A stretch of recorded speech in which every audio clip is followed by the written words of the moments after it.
You are sitting in a room that you know, logically, is secure. The door is locked. The windows are closed.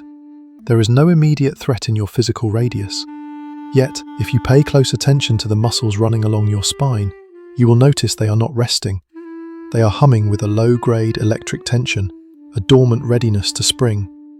Your eyes do not simply watch the space, they catalogue it. You track the exits.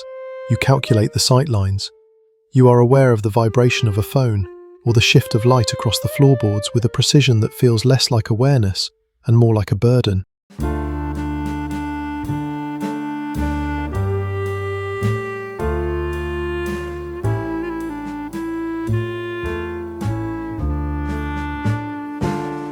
This is not anxiety. Anxiety is a fear of what might happen. This is different. This is the physiological certainty that something will happen, and the only variable is when. Your nervous system has quietly rewritten its baseline for safety. Relaxation is no longer a state of restoration. It is now coded as a state of vulnerability. To let your guard down is not to rest. It is to expose the jugular. You may navigate your day with a calm exterior, functioning with high competence, but internally, the radar never spins down. It sweeps the horizon, looking for the anomaly, waiting for the pattern to break again. The silence in the room does not feel empty. It feels pregnant with intent. Most people experience quiet as the absence of noise. You experience it as the holding of breath. You cannot simply decide to turn this off, because it operates beneath the level of your conscious thought, in the oldest, most primitive wiring of your brainstem. But the exhaustion you feel isn't just from watching the world. It comes from something much closer. To the outside world, this internal calibration looks less like survival and more like a personality defect. Because the threat is not visible to them, your reaction to it appears disproportionate, perhaps even pathological. You are often described as guarded, intense, or difficult to read. In social dynamics, you might find that people perceive your hesitation not as prudence, but as judgment. When you do not immediately reciprocate a gesture of intimacy, or when you pause to audit a piece of information before accepting it, it is interpreted as coldness. They label you as cynical. They accuse you of holding grudges or dwelling on the past. You likely hear phrases like, "You need to let it go," or "You have trust issues," spoken with a tone of mild frustration, as if your state were a voluntary refusal to be happy. They assume that your vigilance is a choice, a stubborn cling to victimhood, rather than an autonomic response to a breached perimeter. They mistake the absence of naivety for the presence of malice. To them, your scrutiny feels like an interrogation. They sense the watchful energy coming from you, and because they have no context for it, they internalize it as a critique of their character. Consequently, you are often cast as the isolator, the one who ruins the vibe, or the person who takes things too seriously. They do not see the micro-calculations occurring behind your eyes. They do not realize that what they call aloofness is actually a high-bandwidth processing of data.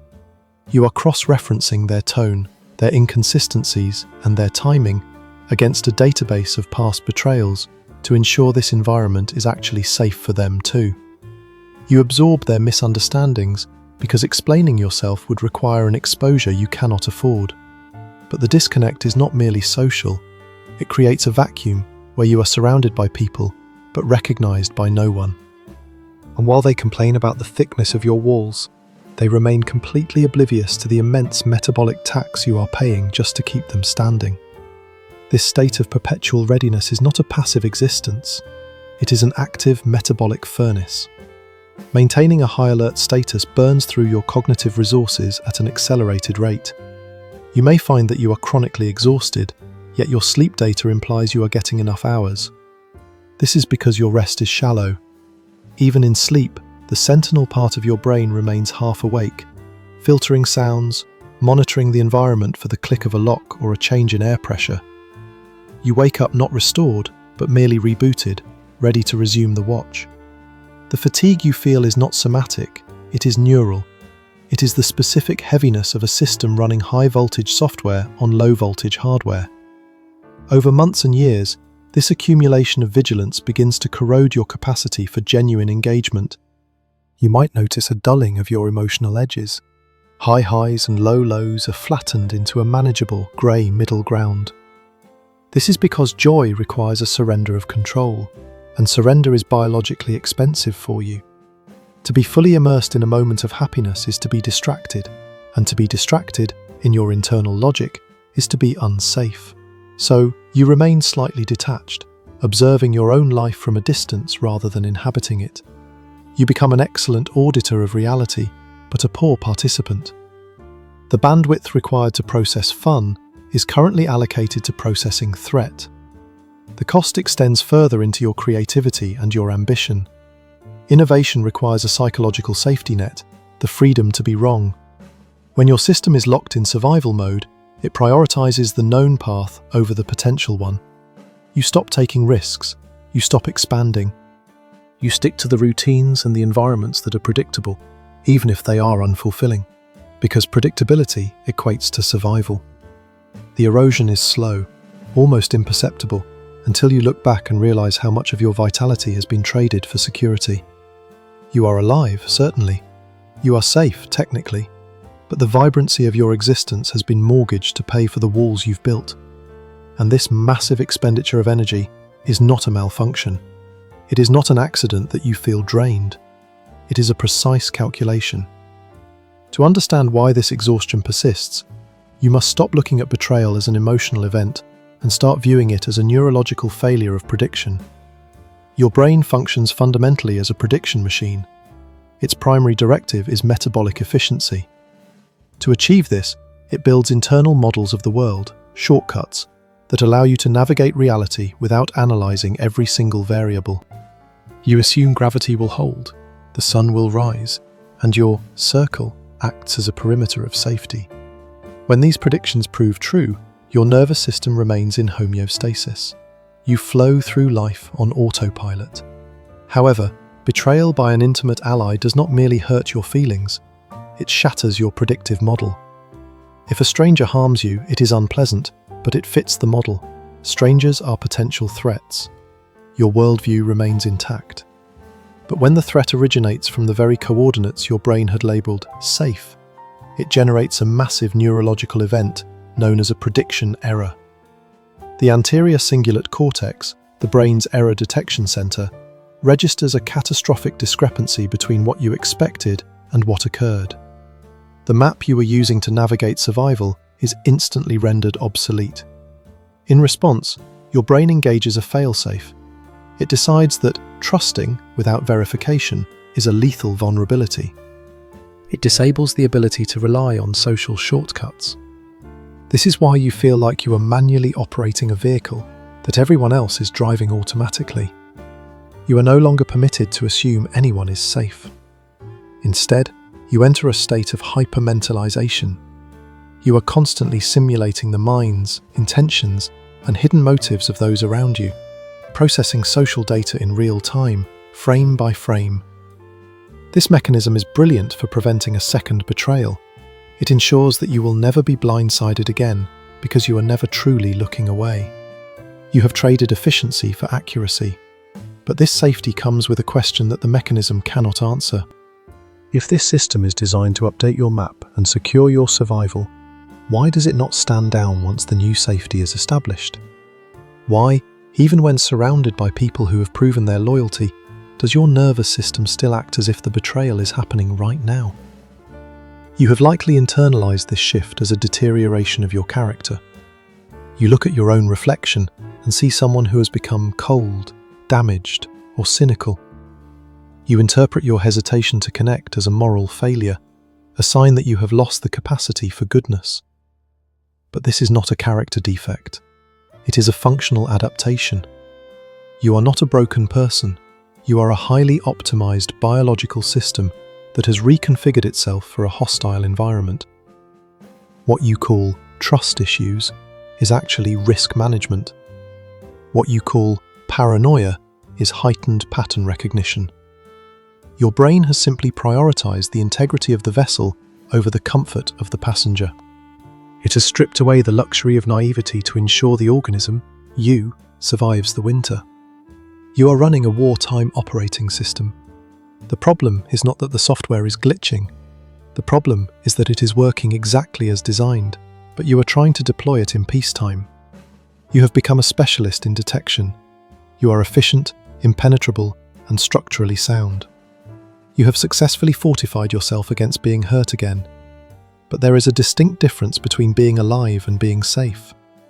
A bunker is the safest place on Earth, yet it is impossible to grow anything inside of it, because the same thick concrete that keeps the explosions out also keeps the sunlight out. You have built a perfect defense, but in doing so, you have trapped yourself inside the fortification. You are safe from the enemy, but you are also sequestered from the self. And the armor you welded to your skin to keep you alive is now the very thing that is slowly crushing you. This adaptation does not compartmentalize. You cannot be a fortress in one room of your life and an open field in another.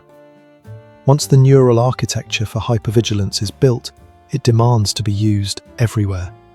The mechanism bleeds out, staining every interaction, every ambition, and every quiet moment you attempt to reclaim. Consider your professional life. In the workplace, this survival strategy manifests as the competence trap. You have likely become the person who does everything yourself. You do not delegate, not because you are arrogant, but because delegation requires trust, and your brain has flagged trust as a high-risk activity. You hoard tasks because, if you hold the controls, you control the outcome.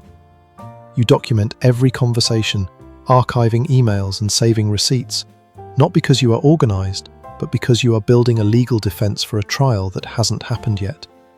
You draft routine messages like affidavits, stripping them of ambiguity to ensure no words can be weaponized against you later. This makes you indispensable to your employers, but it also ensures you remain completely isolated. You are drowning in work because you have equated reliance on others with negligence. You are successful, but you are exhausted, carrying the weight of an entire department because you cannot bear the vulnerability of letting someone else hold the rope. The pattern then invades your intimate relationships. Here, the cost is even steeper.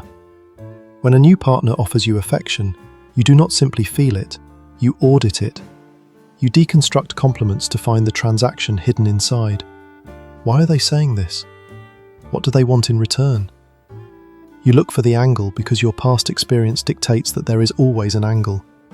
When things are going well, when there is peace, you feel a paradoxical spike in anxiety.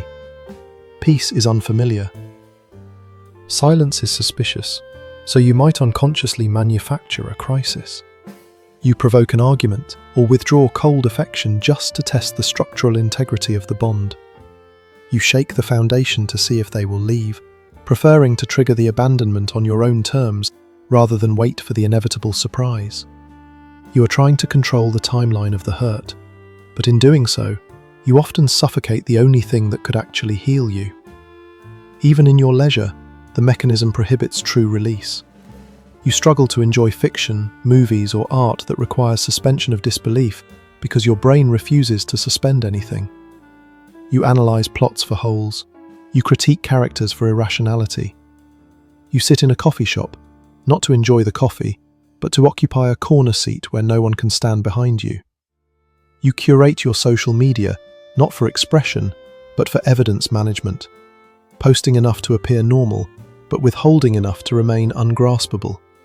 You become a master of the fade, slowly distancing yourself from friend groups the moment the dynamic shifts, ghosting before you can be ghosted. Finally, the pattern turns inward. You become your own surveillance state. You police your own thoughts, berating yourself for feeling too much or for being too sensitive. You engage in a brutal internal audit, constantly replaying conversations from 3 years ago, searching for the moment you missed the red flag. You punish yourself for the betrayal you endured, convinced that if you had just been smarter, sharper, or colder, you could have predicted it. You deny yourself the right to be a victim, instead taking on the responsibility of the accomplice. You look at these scattered behaviors, the burnout at work, the sabotage in love, the rigidity in leisure, and you likely view them as separate problems. You try to fix your time management. You try to communicate better in relationships. You try to relax more. But these are not separate issues. They are hydra heads growing from the same body. They are all expressions of a single, overarching directive. Prevent the prediction error from happening again. You have organized your entire existence around the avoidance of a single, specific type of pain. And in the process, you have created a life that is perfectly defensible, but entirely uninhabitable. Consider the biological principle of opportunity cost. In any finite system, resources allocated to one function are unavailable for another. Your nervous system is a finite system. Every unit of energy currently diverted to maintain these high perimeter walls is energy stolen directly from the systems responsible for expansion, repair, and connection. You are not just tired, you are structurally depleted. You have been funding a war budget in a time of peace, and the result is a deep, systemic recession of the self. This survival strategy, while effective at repelling pain, acts as a filter that is too fine. It catches the debris of betrayal, yes, but it also blocks the nutrients of intimacy. You may have noticed that while you suffer less acute heartbreak now, you also feel less resonance with the world. Positive events feel muted, distant, as if they are happening to someone else. This is the price of the armor. The same thickness that prevents the knife from entering also prevents the warmth from getting in. You have achieved safety, but you have purchased it with the currency of vitality. Over time, the parts of you that are not used begin to atrophy. The neural pathways for trust, for play, and for spontaneous vulnerability are being pruned away by your brain because they are deemed inefficient and dangerous. You are becoming harder, sharper, and more calcified. You are evolving into a creature designed perfectly for a world that hurts you, which makes you increasingly maladapted for a world that might love you. You can survive inside this state for decades. Many people do. They become the strong ones, the stoic ones, the ones who never need anyone. But there is a final, quiet tragedy to this adaptation. You are waiting for the environment to change. You are waiting for the world to prove, beyond a shadow of a doubt, that it is safe enough for you to finally put down the shield. But your mechanism is designed to find threats, not safety.